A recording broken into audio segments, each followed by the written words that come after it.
Club by Robin Sharma. Written by Alyssa Burnett and Quick Read. Narrated by Alex. Introduction. What's the secret now? But the truth is that there is no singular secret to success. Everyone employs different methods on the road to achieving their dreams.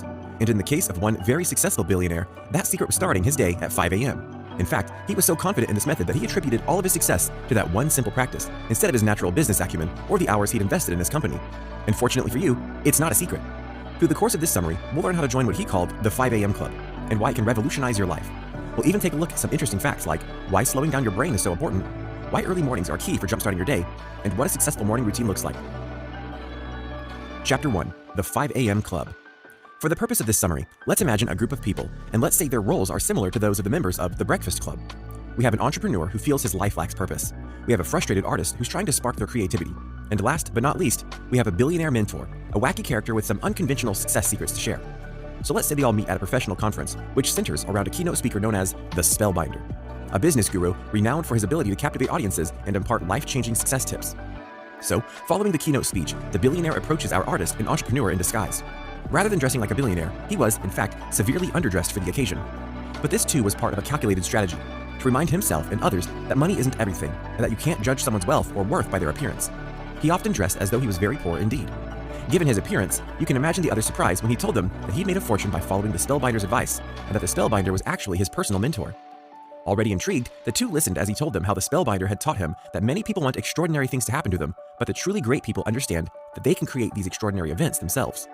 So, when he told them that the key to unlocking an extraordinary future lay in one tip that was more important than anything else, they couldn't wait to find out what it was. They were even more surprised when he told them that the secret was as simple as crafting a world-beating morning routine. But when the billionaire offered to teach them everything he knew the next day if they met him at 5 a.m., they jumped at the chance. And that's how their journey began. Chapter 2. Elite performers get up at 5 a.m.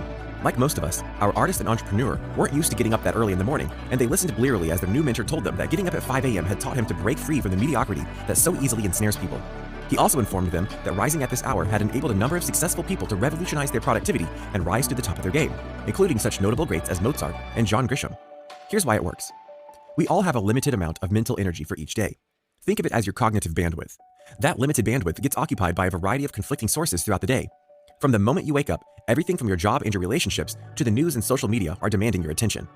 These constant demands leave us feeling pressure to multitask, ping-ponging our attention back and forth from one thing to another, so that our ability to focus on one consistent thing is severely weakened. But by lunchtime, we've already been inundated with so many demands that our ability to focus on anything's almost depleted. But starting your day at 5 a.m. effectively hotwires your brain so you can maximize your focus. That's all thanks to the concept of transient hypofrontality. Put simply, this means that when you wake up at 5 a.m., your brain's prefrontal cortex, which processes rational thought, is temporarily impaired. So if, like me, you typically start your day being plagued by worries, doubts, and fears, one advantage of getting up at 5 a.m. is the ability to temporarily silence them. And, as an added bonus, during this time of day, your brain is pre-programmed to stimulate the production of dopamine and serotonin, both of which will make you happier and give you a more peaceful start to the day. So when you minimize unproductive thoughts and negative self-talk and replace them with energy, peace, and productivity, it stands to reason that you'll enter a natural state of flow in which you're happier and more focused. And if you start your day with that kind of boost, there's no limit to what you can accomplish. But if that's not enough to convince you to forego a few hours of sleep, you might also want to consider this. If you want to be at the top of your game and class yourself amongst the top 5% of the world's elite performers, you have to be willing to make commitments that the other 95% of the world aren't going to make. And most people definitely aren't willing to get up at 5 a.m. So if you want a huge competitive advantage, this is a great way to get ahead. Chapter 3. How to be a history maker. There are people who accomplish things, and then there are people who make history and become household names. The latter category is comprised of people who set records, break boundaries, and make successful contributions so significant that they are immortalized through their success. But what's the difference, and what determines the type of success you have? According to our billionaire mentor, a history maker is defined by their 4 areas of focus. The first is their ability to capitalize on their talents. This doesn't mean that they're the most talented people, but rather that they make the most of what they have. So instead of comparing your gifts to someone else's and assuming you don't have what it takes, capitalize on the talents you do have and use them to make a difference. The second key area of focus is the ability to free yourself from distractions. This is especially vital because it's probably the #1 problem that holds people back. And whether your distraction comes in the form of social media addiction or a toxic relationship that drains you of your energy, neither of these distractions can remain in your life if you want to be a winner. So, to cultivate a winning worldview, it's crucial that you focus, simplify, and concentrate. Start by eliminating multitasking from your life and become a purist instead, devoting your attention only to a few key projects instead of spreading yourself thin between loads of little tasks throughout the day. It's also vital that you eliminate distractions, so take an aggressive spring cleaning approach to the mental clutter of your life. Turn off notifications when it's inhibiting your focus. Cancel activities that don't add joy and value to your life. And most importantly, give yourself a distraction-free hour to jumpstart your day by joining the 5 a.m. club. Thirdly, it's also important to understand the power of day stacking. Put simply, day stacking means that accomplishing a few small tasks each day is more important than doing a couple of big things once in a while.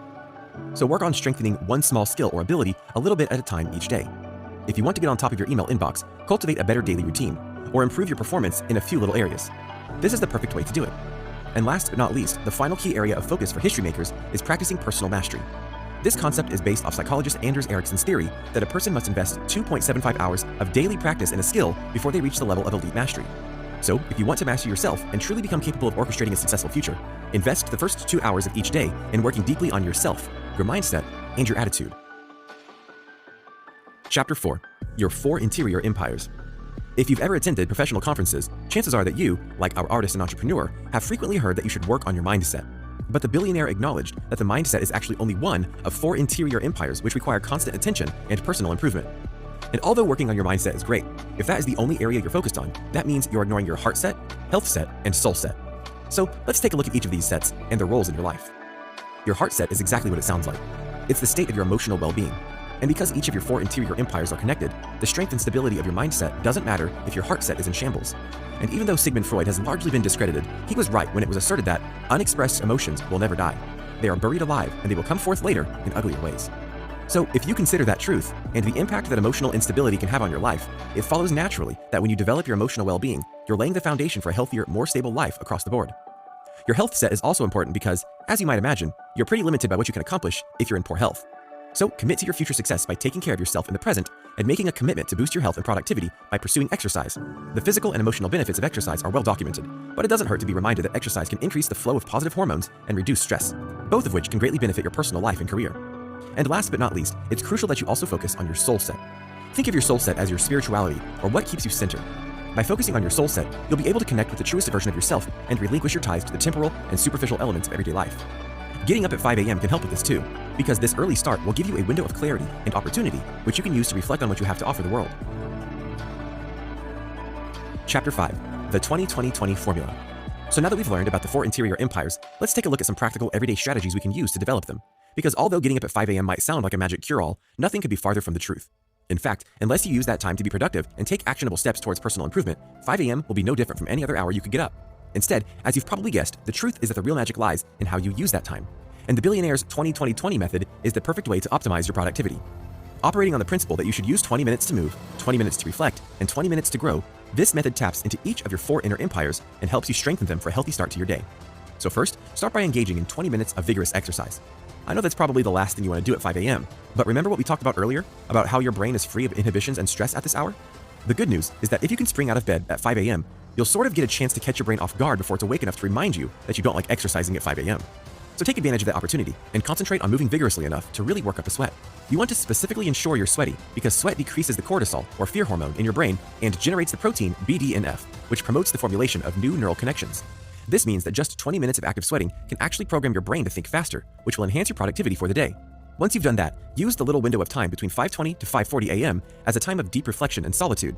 Before your day is flooded with conflicting pressures and distractions, take a few moments to reflect on what's most important to you and use this time of reflection to center your focus on your top priorities. Once you've taken about 10 minutes to reflect, use the remaining 10 minutes to write your thoughts down in a journal. Document your ambitions, fears, frustrations, and the things you're grateful for in a journal.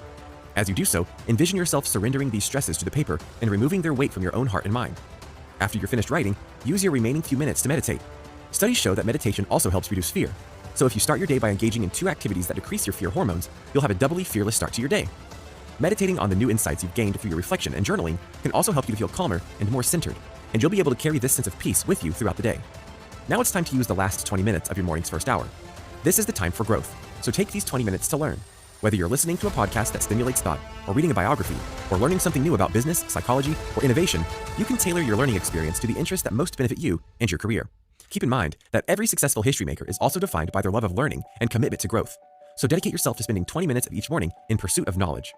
So there you have it. This method not only provides you with a ready-made perfect morning routine, it also shows you how to unlock the full potential that's accessible to any member of the 5 a.m. club. Chapter 6. Embrace sleep. A system which asks you to get up at 5 a.m. probably doesn't sound like one which prioritizes sleep. But in fact, a good night's sleep is integral to achieving life-changing results with the 5 a.m. club. Because, as the billionaire explains to his new proteges, research has shown that sleep is one of the key factors at play when it comes to predicting life expectancy. And how you spend the last hour of your day is every bit as crucial as the way you spend your first.